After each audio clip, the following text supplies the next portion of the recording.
Hello guys, today we're going to be doing a review on the GAN 356M, which costs about $30 with tax, and this is not a new cube.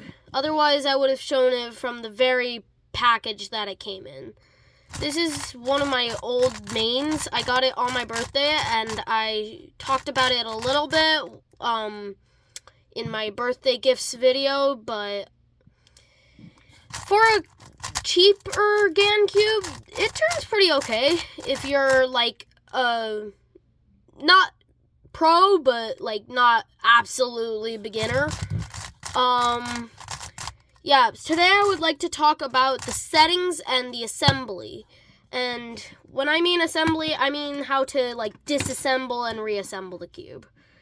So for the settings, you can pop off the center cap with your fingernail and you'll see like a blue wheel.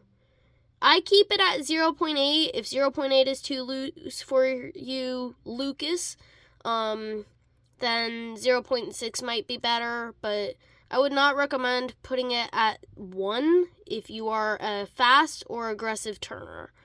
And I'll show you why I mean that in a little bit. By the way, I am making this video for a friend of mine named Lucas, who has recently started speed cubing, and I am giving this cube to him tomorrow. So good luck, Lucas. Hope you beat all of your PBs. Now it's time for me to show you what I mean by when you set this cube to 1. Okay, Lucas, so I told you about setting 6, which is the tightest. If you are just a beginner, that would probably be a good setting for you. If you are getting into finger tricks and stuff and you're trying to turn faster, I recommend 0.8. However, the reason I don't recommend 0.1 is because, well, you can already see that the centers are starting to pop out a little bit. And just to give you an idea of how loose this is, you can literally just pull off a layer. So, yeah, this thing is really loose when you put it on 1. And when you try and put it on 1 and then turn it really fast, well, I'll show you.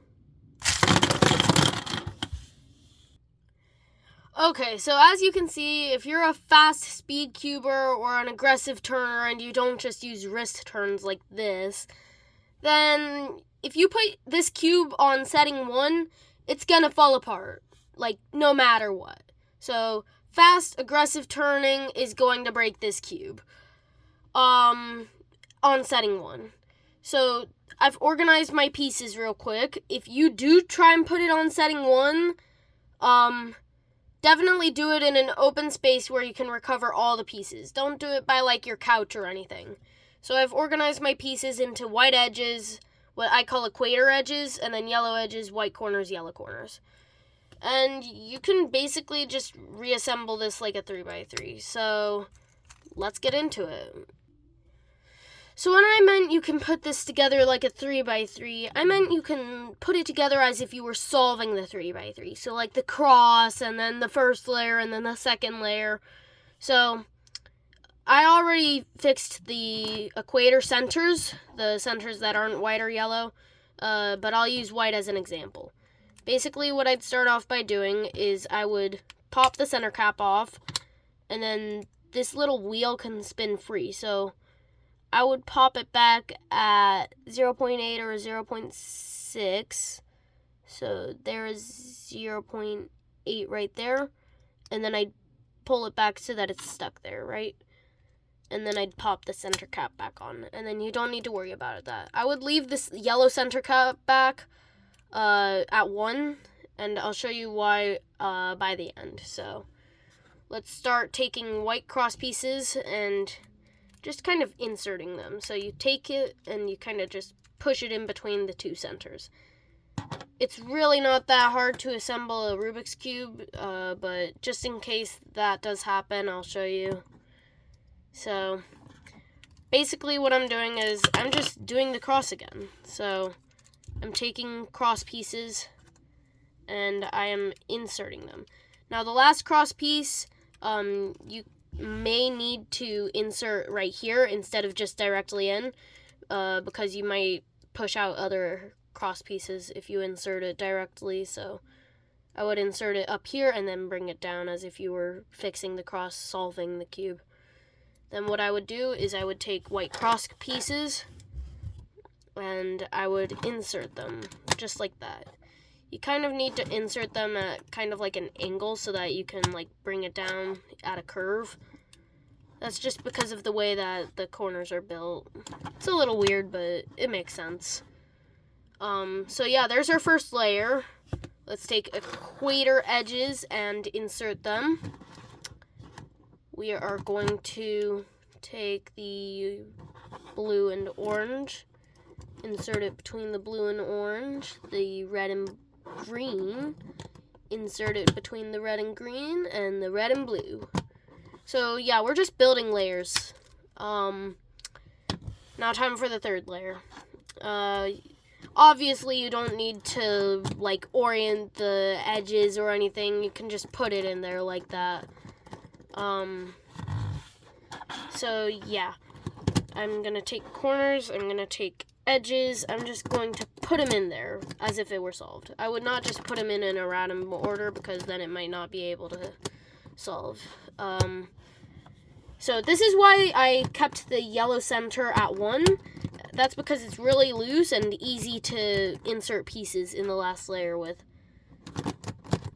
So when you get to the last edge and corner, you take the corner and put it in there first. And then you take the edge. And the reason is because the edge can kind of go in sideways. It doesn't really have that much symmetry, so it can dig in a little bit more. Meanwhile, the corner, it's got a lot of symmetry on 3 sides, and it just has trouble like pushing in there. So now you can pop off the yellow center cap, push the dial back to 0.8 or 0.6, whichever you prefer, and then you can pop it back on.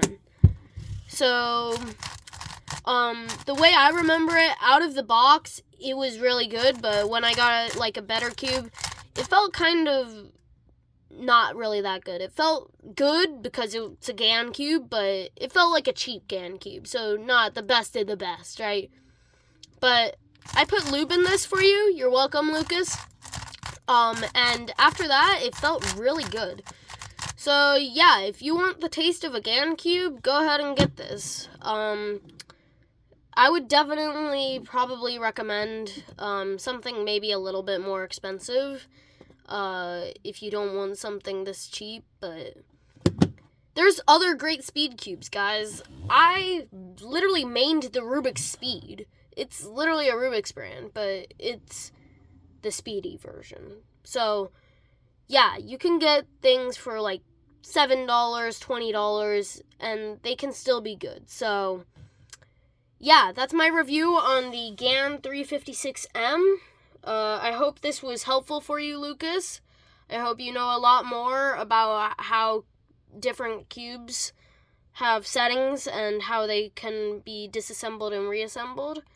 And I will see all of the rest of you in the next video. Bye, guys.